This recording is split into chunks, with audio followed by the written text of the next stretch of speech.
Buenas tardes a cada uno de ustedes.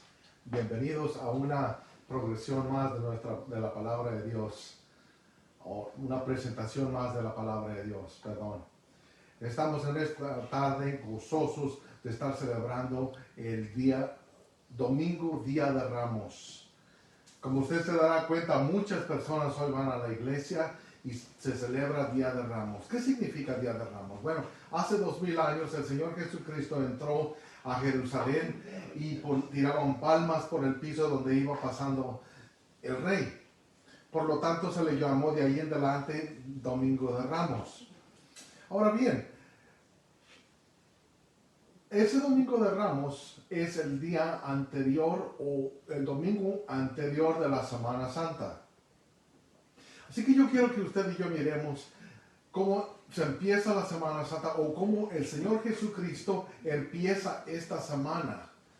Y a ver qué aprendemos en este día de esta historia. Vaya conmigo al capítulo 21 de Mateo. Vamos a estudiar lo que tiene que ver entonces con la entrada del Señor Jesucristo a Jerusalén.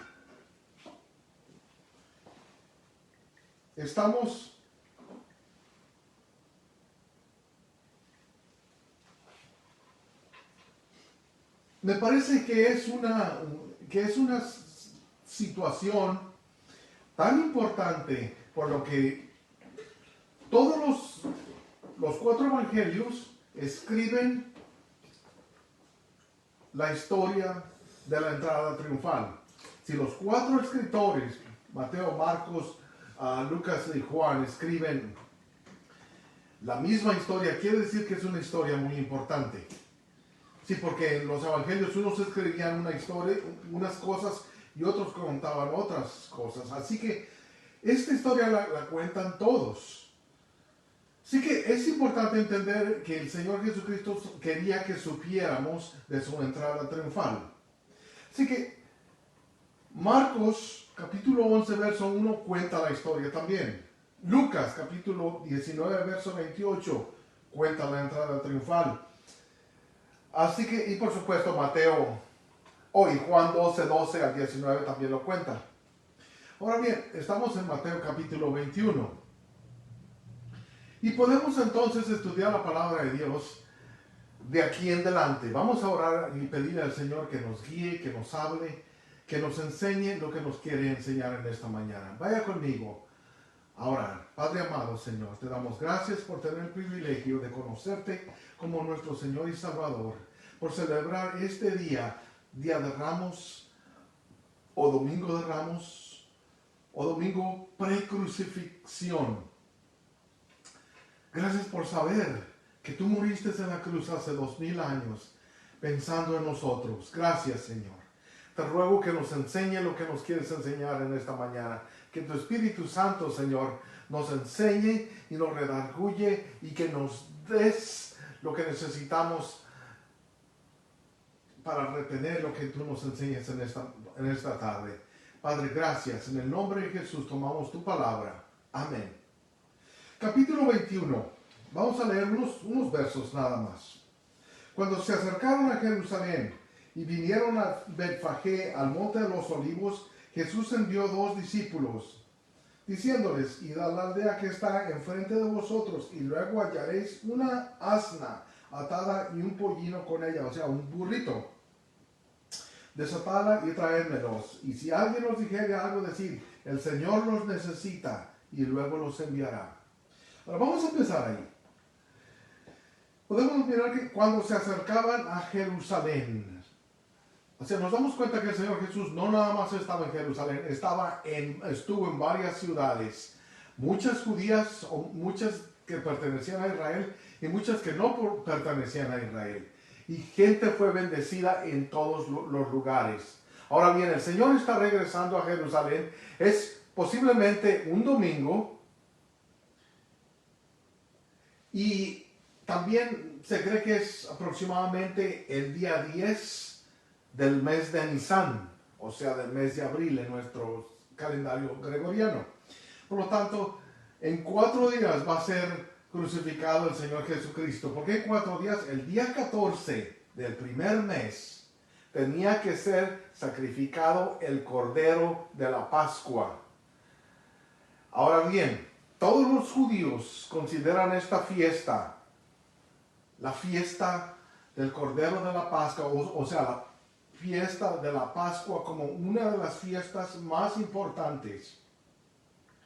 Y el Señor Jesucristo va a morir el día de la Pascua. Dese cuenta usted cómo mi Dios apuntó al nacimiento de Cristo, celebrando la Pascua miles de años antes, por lo menos 1000 años antes, cuando salían de Egipto.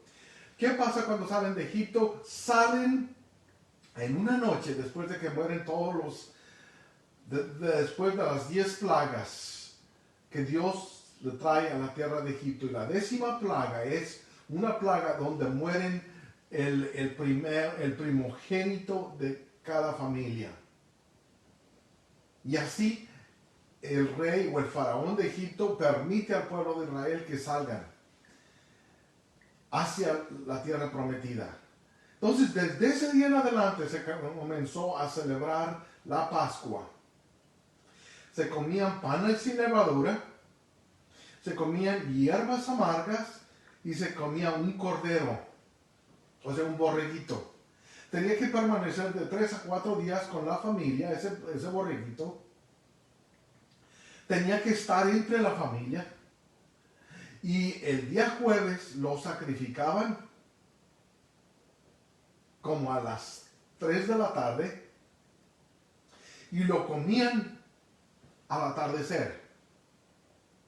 Ahora, si una familia era muy, muy pequeña, se tenía que juntar 3 diferentes familias o las necesarias porque se tenía que terminar en esa noche. No se debía de dejar para el día de mañana. Una porque estaban saliendo de tierra de Egipto con urgencia. Estaban saliendo a la tierra prometida. Y urgía salir rápido. Entonces por eso son los panes sin levadura, para asemejar que no hubo tiempo ni siquiera para dejar que los panes se inflaran. Ahora, las hierbas amargas significaba que vivieron en amargura. Y vivieron en amargura en los últimos años, especialmente porque eran esclavos. O habían sido esclavizados por el faraón, porque le tenía miedo el faraón al pueblo de Dios.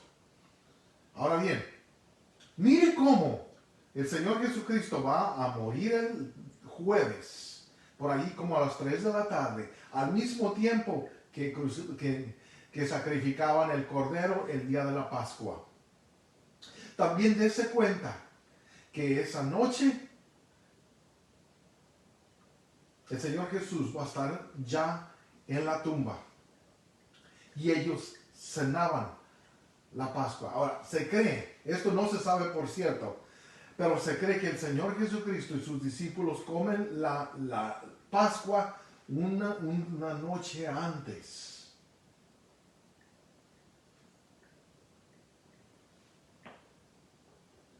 No lo sabemos, pero en esta ocasión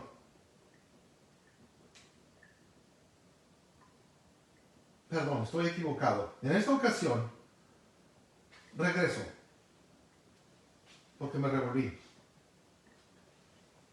El Señor Jesucristo, en el verso 2 dice, les dijo a los discípulos: id a la aldea que está enfrente de vosotros y luego hallaréis una asna atada y un pollino con ella, desatadla y traédmelos. Ahora, dense cuenta. El Señor Jesucristo está entrando a Jerusalén y se declara el rey. Pero no entra en un caballo blanco,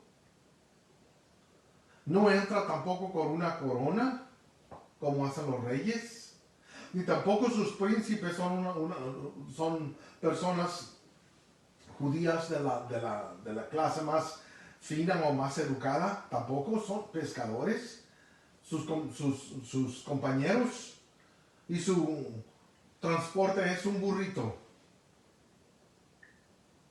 Ahora dése cuenta, el Señor pudiera haber entrado a Jerusalén en un caballo y haber traído la compañía de las personas más finas o más prominentes de Jerusalén y posiblemente la mayoría de los fariseos. Pero el Señor no lo hizo así. ¿Por qué?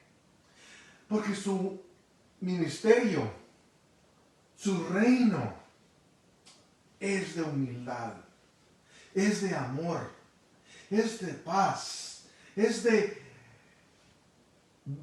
hacer el bien a los demás. Es totalmente diferente a los reinos del mundo que conocemos. ¿Se acuerda que el Señor Jesucristo va y les lava los pies a sus discípulos y les dice, el que quiera ser mayor, tiene que ser el menor en mi reino? Y Pedro le dice, Señor, pero ¿cómo me vas a lavar a mí los pies?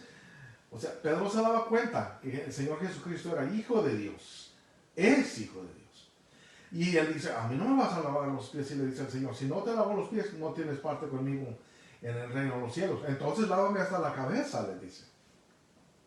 Para asegurarse, ¿verdad? Ahora, yo quiero que miremos aquí cómo el Señor entra a Jerusalén humildemente. Pero dice, una asna y un burrito. Ahora, en el capítulo 9, verso 9 de Zacarías, usted encuentra que fue profetizado esto casi 1000 años antes, posiblemente entre 900 años antes. Déjeme leerle, Zacarías 9:9. Yo sé que aquí está escrito, pero yo quiero leerlo de Zacarías.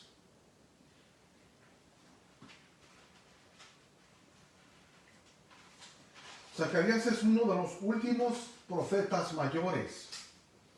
Y escribe acerca de lo futuro. Del verso 9. Alégrate mucho, hija de Sión. Da voces de júbilo, hija de Jerusalén. He aquí, tu rey vendrá a ti, justo y salvador, humilde, y cabalgando sobre un asno, sobre un pollino, hijo de asna. Como se da cuenta, lo escribe casi 1000 años antes, y está hablando de la entrada triunfal del Señor Jesucristo.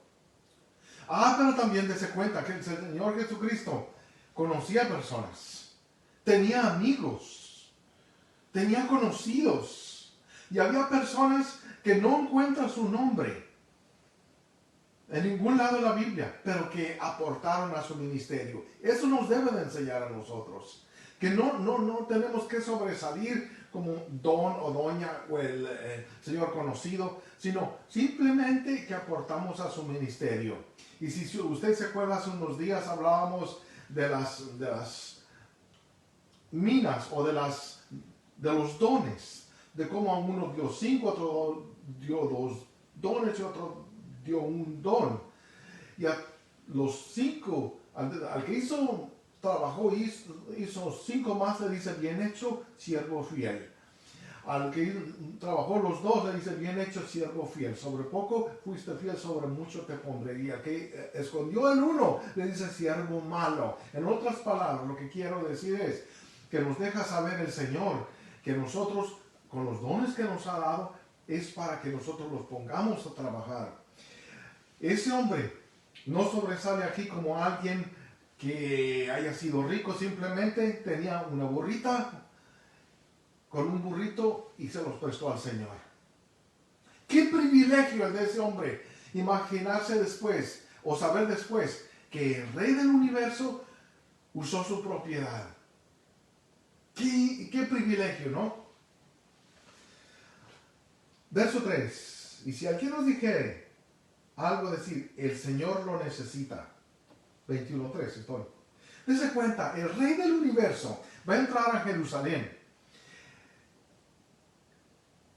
Él es dueño de todo y de todos. Y dice, el Señor lo necesita. ¿Acaso Jesús necesita algo o necesita pedir por algo? Dese cuenta lo que nos enseña el Señor. que nosotros debemos de aprender a pedir, a ser amables con nuestros patrones, con nuestro gobierno, con nuestros familiares, con nuestros adultos. Oh, pero es que esto es mío. ¿No sería más bonito aprender a pedir? El Señor Jesús nos enseña a aprender a pedir. Ahora vea el verso 4. Todo esto aconteció para que se cumpliese lo dicho por el profeta cuando dijo: decida a la hija de Sión, lo que acabamos de leer. A la hija de Sión, he aquí tu rey viene a ti, manso y sentado sobre una asna, sobre un pollino, hijo de animal de carga. El Señor Jesús cumplió hasta la última profecía. Dice la palabra de Dios que no habrá ni una jota ni una tilde que no se cumplan. O sea, ni una coma, ni una contraseña. Ya ve cómo la palabra árbol tiene una contraseña arriba. Ni una coma, ni una contraseña que no se cumpla. Cuanto más una palabra de la que fue prometida del Señor Jesús. Así que cuando Él habla en el capítulo 1, verso 18 de Hechos, 8, y dice: y recibiréis poder y me seréis testigos en toda Jerusalén, en Samaria, en los confines de la tierra. Significa que usted y yo, al recibir el Espíritu Santo en nuestra vida, tenemos poder no para sentirnos más grandes, sino para contarle al mundo de la grandeza de Jesús. Y eso es lo que nos mueve. Ese es el motor que nos mueve a usted y a mí en este día. Que Él nos ha dado el poder para hacer lo que hacemos. Y que el mundo alrededor va a conocer a Jesús. No porque el Señor Jesús lo habló hace 2000 años y allá se quedó solamente hace 2000 años, sino porque Él sigue obrando a través de las vidas. Él sigue haciendo milagros a través de mi vida y de su vida, de mis hijos, de sus hijos, de nuestros conocidos, sanando personas y transformando vidas. Ese es el mensaje del Evangelio, que significa buenas nuevas también. Ahora bien, verso 6: y los discípulos fueron y hicieron como Jesús les mandó, y trajeron el asna y el pollino, y pusieron sobre él sus mantos, y él se sentó encima. Ahora, fíjese bien, pusieron sobre el burrito sus mantos. Vaya conmigo al segundo libro de Reyes, capítulo 9.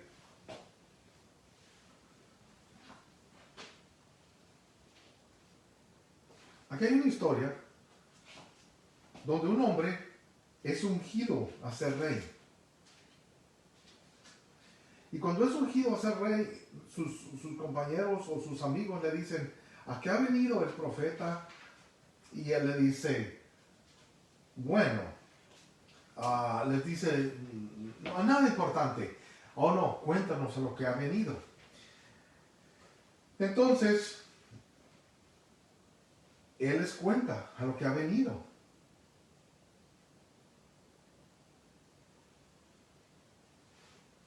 Vea, desde el verso 11, capítulo 9, segundo libro de Reyes, capítulo 9, verso 11. Después salió Jehú a los siervos de su señor y le dijeron: ¿hay paz? ¿Para qué vino a ti aquel loco, o sea, el profeta? ¿Por qué loco? Porque entró, le dio el mensaje y salió corriendo, así como le había dicho Eliseo. Entonces dice: ¿a qué vino a ti ese loco? Y les dijo: vosotros conocéis al hombre y sus palabras. Y ellos dijeron: mentira, decláranoslo ahora. Y él dijo: así y así me habló, diciendo: así ha dicho Jehová, yo te he ungido por rey sobre Israel. Verso 13, el que quiero que lea, es clave aquí.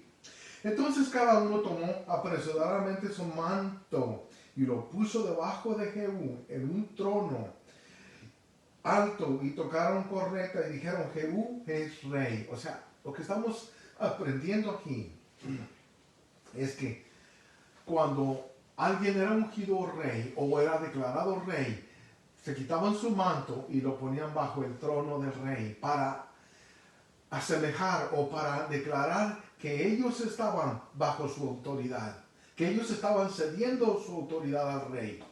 Así que aquí podemos ver entonces que los discípulos ceden su autoridad al Señor Jesús, ponen sus mantos sobre el burrito y Él se sube sobre el burrito.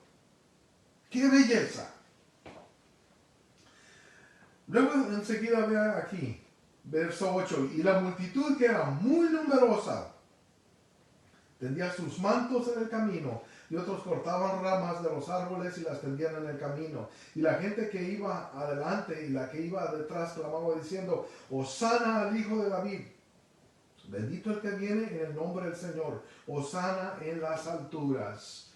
Dese cuenta lo que está ocurriendo entonces. Los apóstoles lo acompañan y lo acompaña una gran multitud. Y van gritando: Hosana, Hijo de David. Al mismo tiempo cortan ramas de los árboles y las ponen enfrente, señalando que ellos están declarando o admitiendo o aceptando que Él es su rey. Ahora bien, entonces, ¿es acaso que el pueblo de Israel por un día aceptaron que Jesús era el rey? ¿Creían que Jesús era el rey y por eso lo están haciendo? ¿O será otra razón? Ahora, yo leí mucho acerca de esto y me di cuenta que lo más posible es que el pueblo de Israel pensaron que ahora sí Jesucristo iba a quitar el reino romano sobre ellos, o el dominio romano sobre ellos. Acuérdense que Roma era la gran potencia, o sea, el último imperio que ha habido en la tierra. Y Roma tenía como gobernador a un hombre llamado César. ¿Se acuerdan? César ni siquiera era romano. Era un hombre de la aldea de Idumea, dice. Sin embargo, trabajaba para Roma y Roma lo puso sobre Israel. Ahora, ellos cobraban altos impuestos. Ellos cobraban los impuestos por la fuerza. Y ellos exigían que Roma o que Israel fuera de la manera que ellos decían que fuera. Entonces, todos los judíos se acordaban, o todos los israelitas se acordaban de cómo había sido cómo había sido Israel en tiempos de David, en tiempos de Salomón, donde a ellos se les pagaba impuestos, a ellos se les traía regalos, a ellos se les obedecía. Ellos eran la gran nación, la superpotencia. Ellos anhelaban volver a tener esto. Y claro, ¿quién no? Pero podemos mirar que aquí entonces es posible que ellos por un momento pensaron: Jesús es el nuevo rey que va a derrocar a Roma, que va a enfrentar a los soldados romanos y los va a sacar. Es más, leía yo un escritor que dice, era pequeña la guarnición romana que había en esos días en Roma. Hubiera sido muy sencillo que se armaran y los sacaran y pusieran en la cárcel a Herodes. Pero Jesús no iba a eso, porque esa era una libertad temporal. El reino de Jesús no es terrenal. El reino que nos ofrece a nosotros no es terrenal.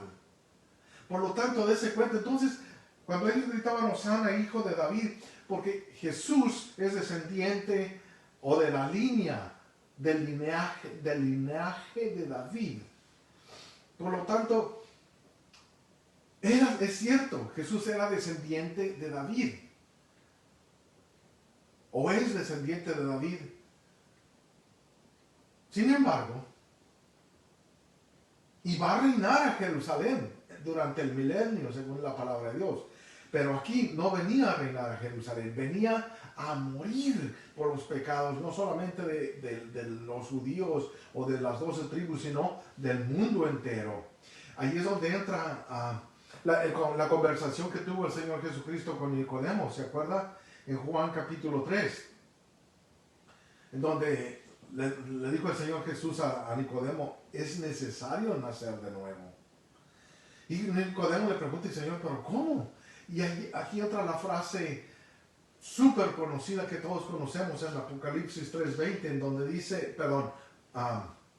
me equivoqué, Juan 3:20, en donde dice, porque de tal manera amó Dios al mundo, o sea, al humano, que entregó su Hijo unigénito para que todo aquel que en Él cree no se pierda, mas tenga vida eterna. O sea, su gran amor no era solamente para salvar a Israel, al pueblo de Israel en esos días. Hubiera sido fácil tal vez hacer eso, pero el Señor tenía un plan mucho más grande, mucho más poderoso, mucho más sublime. Y en ese plan entrábamos usted y yo y toda la humanidad.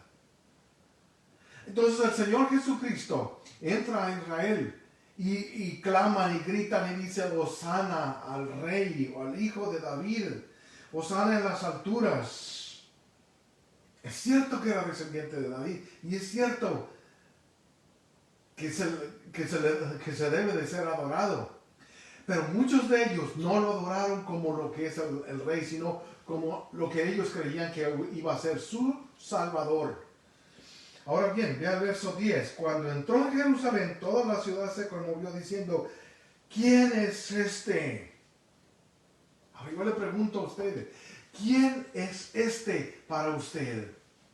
¿Quién es Jesús para usted? Una historia que sucedió hace 2000 años y que la leemos cada año en estas fechas. Si es este el Jesús, usted necesita conocerlo. Murió por usted, para que usted lo conozca y tenga una relación personal con Él. ¿Cómo se llega a tener una relación personal con Él? Muy sencillo, diciéndole, Señor Jesucristo, perdóname mis pecados. Te he fallado. Perdóname, transfórmame, sálvame.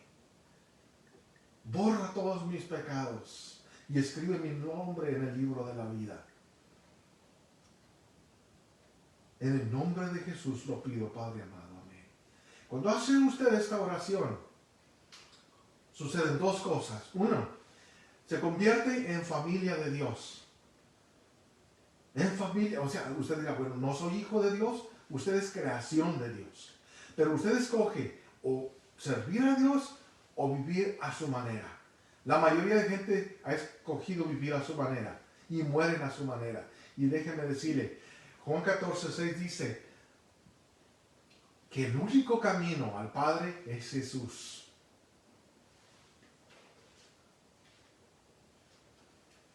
Lo leo para decirlo exactamente como es. Jesús dijo, yo soy el camino, la verdad y la vida. No los caminos, el camino. Nadie viene al Padre sino por mí. No viene al Padre a través de su religión. No viene al Padre a través de ayunos y oraciones, o de donaciones, o de haber sido una persona buena, o ser hijo de alguien que ama a Cristo. Viene al Padre solamente que lo conozca usted como su Señor y Salvador. Y a eso es que vino hace 2000 años. Y por eso es que entra a Jerusalén por última vez y va a morir el jueves.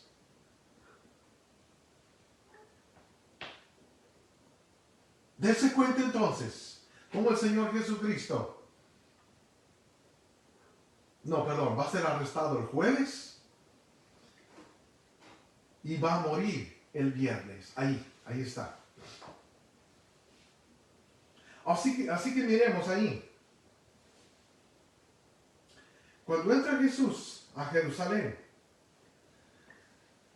lo primero que hace es, ¿se dirige a dónde? ¿Al palacio o se dirige al templo? Si él es el rey, debería dirigirse al palacio y decirle a César, yo soy aquí el rey. Pero no, ¿a dónde se dirige? Al templo. Vean el capítulo 21, verso 12, aquí de Mateo. Y entró Jesús en el templo de Dios. ¿Dónde? En el templo de Dios. Y echó fuera todos los que vendían y compraban en el templo, y volcó las mesas de los cambistas y las sillas de los que vendían palomas. Y les dijo, escrito está: mi casa, casa de oración será llamada, mas vosotros la habéis hecho cueva de ladrones. Ahora, dése cuenta aquí lo que nos está enseñando el Señor. No llega, como les digo, al Palacio Nacional, llega al templo, porque Él estaba trabajando para que nosotros entendamos que el reino de Él es un reino espiritual, que quiere que el templo sea en nuestro corazón y que Él iba a purificar el templo y que también nosotros debemos de dejar que Él purifique nuestro templo, nuestro espíritu, nuestra alma, nuestro corazón, que aquí haga buenos pensamientos, que aquí viva Cristo. Él purificó el templo sacando a los cambistas y a los que vendían palomas. Dese cuenta, era tan así el negocio que se habían metido los cambistas adentro. Sí, porque venía gente de muchas nacionalidades con diferentes monedas. No se podía pagar o dar ofrendas en diferentes monedas, por lo tanto, allí les cambiaban. Allí se cambiaba al dracma